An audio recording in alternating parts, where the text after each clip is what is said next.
చిన్న చిన్న చిట్కాలు కూడా మన ఇంట్లోనే చాలా డబ్బులు ఆదా చేసి మనకు పనికిరావని పడేసే వాటితోటి మన శ్రమను తగ్గించి మన ఇంట్లో పనులను చాలా సులువుగా చేస్తాయి. సో అటువంటి టిప్స్ని ఈ వీడియోలో మీకైతే షేర్ చేయబోతున్నాను.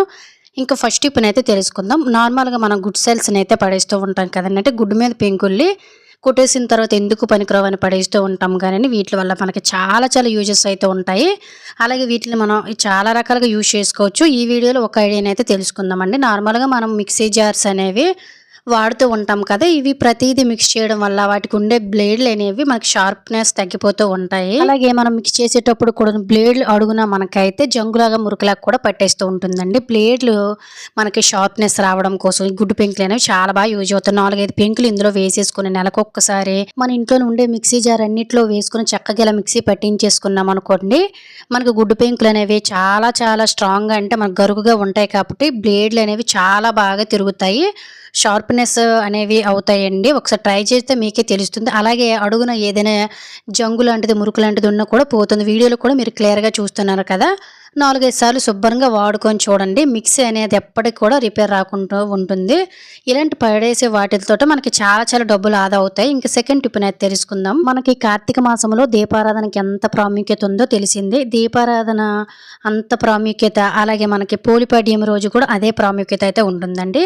కార్తీక మాసం అయిపోయిన చివరి రోజు పోలిపాడ్యం రోజున మనము నదుల దగ్గర, సముద్రాల దగ్గర ఇవన్నీ కూడా సాధ్యం కాని వాళ్ళు అయితే ఇంట్లో తులసమ్మ దగ్గర అయితే కొంచెం వాటర్లోనే ఇలాంటి దీపాలని వదులుతూ ఉంటారు. దీపాలని వదిలేటప్పుడు వాటర్లోనే మనకి మునిగిపోతుంటాయి కదండి. సో ఇలా గాలికి కొండెక్కిపోకుండా దీపాలు అనేవి నీటిలో మునిగిపోకుండా చక్కగా వెలగాలంటే సింపుల్గా ట్రై చేయండి. నార్మల్గా మనం కొబ్బరి తీసేసిన తర్వాత కొబ్బరి చెప్పులు పడేస్తూ ఉంటాం కానీ వీటితో కూడా మనకి చాలా చాలా రీయూజ్డ్ ఐడియాస్ అయితే ఉంటాయండి. నేనైతే ఇక్కడ కొబ్బరి చెప్పును తీసుకొని పసుపు కుంకుమతోటి నిండుగా అలంకరణ చేసుకున్నాను. ఎక్కడ కూడా బొల్లు అనేది లేకుండా పసుపు అనేది కొబ్బరి చెప్పుకు అప్లై చేసి చుట్టూ కూడా కుంకుమతో అలంకరణ చేసేయండి. మీకు వీలుగా ఉండే వెడల్పుగా ఉండే బేసిన్ కానీ ప్లేట్ని కానీ తీసేసుకొని ఇందులో కొంచెం పసుపు అలాగే కొంచెం కుంకుమను యాడ్ చేసుకొని కొంచెం అక్షింతలు కూడా యాడ్ చేసేసుకొని ఇందులో మంచి సువాసన రావడం కోసం నేనైతే పచ్చకర్పూరాన్ని యాడ్ చేస్తున్నానండి. పచ్చకర్పూరం లేకపోతే మీరు స్కిప్ చేసేయచ్చు. ఇది పూర్తిగా ఆప్షనల్. నేను ఎక్కువగా పూజలో వాడుతాను కాబట్టి ఇందులో వేసానండి. ఆ తర్వాత మనం 33 ఒత్తులు అనేవి పెడుతూ ఉంటాం కదండి. సో మీరు ఎన్ని ఒత్తులు అయితే పెట్టాలనుకుంటున్నారో అన్ని ఒత్తులను కూడా ఆయిల్తో తడిపేసి ఇలా మనం తయారు చేసిన కొబ్బరి చెప్పులో పెట్టేసుకుని ఇందులో కూడా కొంచెం పసుపు కుంకుమ అలాగే కొంచెం అక్షతలు కూడా వేసేసుకొని మీరు కావాలంటే బేసిన్లో పువ్వులు కూడాను చక్కగా పువ్వు రెక్కలు కానీ పువ్వులు కానీ మీ దగ్గర ఉంటే వేసేసుకోవచ్చండి. ఇలా ఈ కొబ్బరి చెప్పుతోటి మీరు నదుల దగ్గర సింపుల్గా వదులుకోవచ్చు. లేదనుకున్నట్లయితే సముద్రాల దగ్గర కూడాను చాలా ఈజీగా వదులుకోవచ్చండి. లేదు మాకు ఇదంతా అవకాశం లేదు అనుకున్నట్లయితే చక్కగా ఇలా ఒక బేసిన్ పెట్టుకొని వీడియోలో చూపిస్తున్న విధంగా చేసేసుకొని పోలిపాడ్యం రోజు మార్నింగ్ దీపారాధన అనేది చక్కగా చేసేసుకున్నారనుకోండి మన పూజ పూర్తి అయిపోతుంది అన్నమాట. సో ఖచ్చితంగా ఈ పోలిపాడ్యం రోజు ఇలా మీరు ఎక్కడైనా దీపం వెలిగించాలనుకుంటే నీటిలో మునిగిపోకుండా ఇలా పోలిపాడ్యం రోజు దీపాలను నీటిలో వదిలేయండి చక్కగా. ఇంకా నెక్స్ట్ టిప్ అయితే తెలుసుకుందాం. చలికాలం రాగానే ప్రతి ఒక్కరు కూడా ఫేస్ చేసే ప్రాబ్లం ఏంటంటే త్రో ఇన్ఫెక్షన్స్ అనేవి వచ్చేస్తూ ఉంటాయి. ఏంటంటే మనకి గొంతు దగ్గర కిచకిచలాడడం, దురదలా వేసేయడం, పొడి దగ్గు తడి దగ్గు వచ్చేసి దగ్గు జలుబుతో చాలా ఇబ్బంది పడిపోతూ ఉంటామండి. వీటికి మందులు కూడా అంత బాగా పనిచేయవు కానీ ఈ హోమ్ రెమెడీ మాత్రం 100% రిజల్ట్ ఇస్తుంది. నేను అనుభవంతోనే చెప్తున్నానండి. గోరువెచ్చటి నీళ్ళను ఒక గ్లాస్లో తీసుకొని ఇందులో ఒక చిటికెడు 2 చిటికెళ్ళ వరకు పసుపు అలాగే కొంచెం అంటే కొంచెం రాళ్ళ ఉప్పు వేసుకోండి. రాళ్ళ ఉప్పు లేని వారు స్కిప్ చేసేసి సాల్ట్ని కూడా వేసేసుకోవచ్చు. ఇలా మిక్స్ చేసేసుకొని ఉదయము సాయంకాలము చక్కగా కూడా దీన్ని అంగుట్లోనంటే గొంతు దగ్గరికి వెళ్ళేటట్టుగా అయితే చక్కగా బులకరించామనుకోండి, బొక్కలు ఇస్తూ ఉంటాం కదండి, అలా చేసేసి గొంతు దగ్గర కొంచెం సుర్రుమనేటట్టు వేడి నీళ్ళతో చేసినట్లయితే మనకి ఈ త్రో ఇన్ఫెక్షన్స్ దగ్గు జలుబు కఫం అంతా కూడా తగ్గుతుందండి. అలాగే నోటు దుర్వాసన తగ్గుతుంది. పంటి మీద ఎటువంటి దుర్వాసన లేకుండా పుప్పొన్ను లాంటి సమస్యలు ఏమున్నా కూడా పోతాయి అనమాట. అంత బాగా పనిచేస్తుంది. ఖచ్చితంగా ఈ వింటర్లో ఈ ట్రిక్ని ట్రై చేయండి. ఇంకా 4వ టిప్ అయితే తెలుసుకుందామండి. మనకి దోమలు అనేవి ఆ సీజన్ ఈ సీజన్ అనేది లేకుండా ఎప్పుడు ఇంట్లో తిరుగుతూనే ఉంటాయి కదా. ఇంకొంతమంది ఇళ్లలో ఇంకైతే చాలా ఎక్కువ వచ్చేస్తూ ఉంటాయండి. మా ఇంట్లో కూడా ఈ మధ్యకాలంలో చలికాలం స్టార్ట్ అయ్యేసరికి విపరీతమైన దోమలు అనేవి వచ్చేసాయి. సో నేను ఎప్పుడు ఇలానే చేస్తాను. అలాగే మనకి ఎండలు అనేవి కొంచెం ఈ టైంలో తక్కువగా ఉండడం వల్ల చలికి చెమ్మకి ఇంట్లో కూడా మనకి స్మెల్ అనేది అంటే ముక్కంపులు అనేది గట్ట వచ్చేస్తూ ఉంటుంది కదా తడి వల్ల.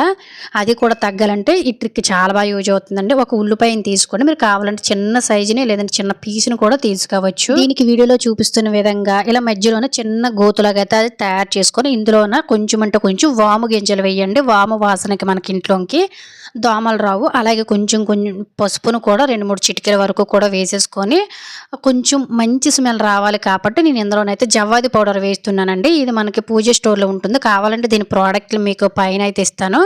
కావాలంటే పర్చేస్ చేసుకోవచ్చు. పూజల్లోన, వ్రతాల్లోన చాలా బాగా యూజ్ చేస్తారండి. ఇది చాలా చాలా మంచి స్మెల్ వస్తది. ఒక కర్పూరం బిళ్ళను కూడాను చక్కగా తీసుకొని పొడిలాగా వేసేసుకొని ఇందులోనే దీపం వెలిగించుకొని చక్కగా ఒక ఒత్తిని పెట్టేసుకొని దీన్ని ఇంట్లోన డోర్లన్నీ క్లోజ్ చేసేసి ఈ దీపాన్ని ఈవినింగ్ టైంలో కానీ మనం వెలిగించామనుకోండి, ఒక్కొక్కసారి ఇంట్లో ఇంక విపరీతమైన రెక్క పురుగు లాంటివి వచ్చేసి ఇల్లు కూడా బ్యాడ్ స్మెల్ వస్తుంది కదా, అదంతా పోతుందండి. అలాగే ఇంట్లో నుండే దోమలన్నీ పోతాయి. ఇంట్లో నుండే ముఖ్యంగా దిష్టి దోషాలు కానీ నెగిటివ్ ఎనర్జీ అంతా కూడాను ఈ దీపం వల్ల మనకి క్లియర్ అయిపోతుందండి. వీళ్ళు లేని వారు వారానికి ఒక్కసారైనా ఖచ్చితంగా ట్రై చేసి ఇంటి నిండా ఇలా చుట్టూ కూడా తిప్పారనుకోండి, ఇంట్లో ఉండే ఈగలు, దోమలు, పురుగులు ఇవన్నీ కూడా చక్కగా ఈ వాసనకు పోతాయి. అలాగే ఇల్లు కూడా మనం జవ్వాది పౌడర్ వేసాం కాబట్టి మంచి సువాసన భరితంగా ఉంటుంది. ఖచ్చితంగా ట్రై చేయండి ఈ కాలంలో. అలాగే ఫ్రెండ్స్, ఇంకో చిన్న రిక్వెస్ట్, ఇంకా మీరు ఎవరైనా మన ఛానల్ సబ్స్క్రైబ్ చేసుకోలేకపోతే ప్లీజ్ సబ్స్క్రైబ్ చేసుకొని పక్కన ఉన్న బెల్ ఐకాన్ ఆల్ యాక్టివేట్ చేసుకున్నారంటే డైలీ నేను చేసే వీడియోస్ మీకు నోటిఫికేషన్లు వస్తాయి. అలాగే వీడియో కనుక నచ్చినట్లయితే ప్లీజ్ ఒక లైక్ చేసి ఇటువంటి యూజ్ఫుల్ టిప్స్ని మీ ఫ్రెండ్స్ అండ్ ఫ్యామిలీకి షేర్ చేయండి. వాళ్ళకి కూడా యూజ్ అవుతాయి. ఇంట్లో ఉండే దోమలు తగ్గి ఇంట్లో ఉండే నెగిటివ్ ఎనర్జీ పోవాలంటే ఖచ్చితంగా ఈ ఉల్లిపాయ దీపాన్ని వెలిగించాల్సిందే. ట్రై చేయండి ఈసారి అయితే. నెక్స్ట్ చిట్కాని అయితే తెలుసుకుందాం. మనలో చాలా మందికి కూడా నొప్పులు అనేవి వచ్చేస్తూ ఉంటాయి. కాళ్ళు, చేతులు, మోకాలు నొప్పులు, ముఖ్యంగా ఈ చలికాలంలో కూడా ఎక్కడ లేని నొప్పులన్నీ కూడా వచ్చి పడిపోతూ ఉంటాయి మీదన. సో అటువంటి నొప్పులు అనేవి మనకి తగ్గాలనుకున్నట్లయితే సింపుల్గా ఇలా ట్రై చేయండి. చాలా బాగా యూజ్ అవుతుంది. ఇది 100 years నాటి టిప్ అండి ఇది. సో దీనికోసం స్టవ్ వెలిగించేసుకొని దీని మీద ఇటువంటి ప్యాన్ కానీ లేదంటే కళాయి కానీ మీకు ఏదైతే వీలుంటుందో అది పెట్టేసుకొని పెనాన్ని బాగా వేడెక్కనివ్వండి. ఆ తర్వాత 1-2 స్పూన్ల వరకు కూడా రాళ్ళ ఉప్పుని అయితే వేసేసుకొని ఇందులోన ఒక చిటికెడు వరకు కూడా అయితే ఉప్పును వేసుకోండి. మనకి నొప్పులు, వాతవ నొప్పులు, మోకాలు నొప్పులు, అరికాలు మంటలు, అరిచేతు నొప్పులు ఇవన్నీ కూడా చక్కగా తగ్గాలంటే రాళ్ళ ఉప్పు అనేది మనకి చాలా చాలా బాగా యూజ్ అవుతుందండి. ముఖ్యంగా ఇంట్లోన అమ్మమ్మో, నానమ్మో, పెద్దవారు కానీ ఉన్నారనుకోండి, వాళ్ళకి ఎక్కువగా చలికాలంలో మోకాలు నొప్పులు అనేవి పట్టేసి విపరీతంగా నొప్పులు వచ్చేస్తూ ఉంటాయి అంటూ ఉంటారు కదండి. వాళ్ళు చక్కగా ఇలా నైట్ టైం ట్రై చేయండి. నొప్పులన్నీ చక్కగా తగ్గుతాయి అన్నమాట. ఇలా ఉప్పును అంతటిని కూడా వేడి చేసేసిన తర్వాత ఒక కాటన్ క్లాత్ని కానీ లేదంటే పలచగా ఉండే గుడ్డ మీకు ఏదైతే అవైలబుల్గా ఉంటుందో దాన్ని తీసుకొని ఇందులోన మీరు ఉప్పు అనేది ముందైతే మనం ఇలా వేడి చేసి పెడతాం కదండి, వేడిగా ఉండేటప్పుడు క్లాత్లో వేసేసుకోవాలి. మీరు కావాలంటే కొంచెం ఉప్పుని ఎక్కువగా కూడా తీసేసుకోవచ్చు అన్నమాట. సో నేను వాకింగ్ చేసేటప్పుడు గత 2 రోజులు బట్టి నాకు కాళ్ళ దగ్గర చిన్న మనకైతే కిందకి ఒక దుమ్ములా ఉంటుంది కదండి, అంటే బోను, అది విపరీతంగా పెయిన్ వచ్చేస్తుంది అన్నమాట. సో అది తగ్గడం కోసం నేను ఈ చిట్కాని ఎప్పుడు ట్రై చేస్తూ ఉంటానండి. సో ఈ ప్లేస్లో అన్నమాట నాకు వాపు కూడా వచ్చేసింది ఆల్రెడీ.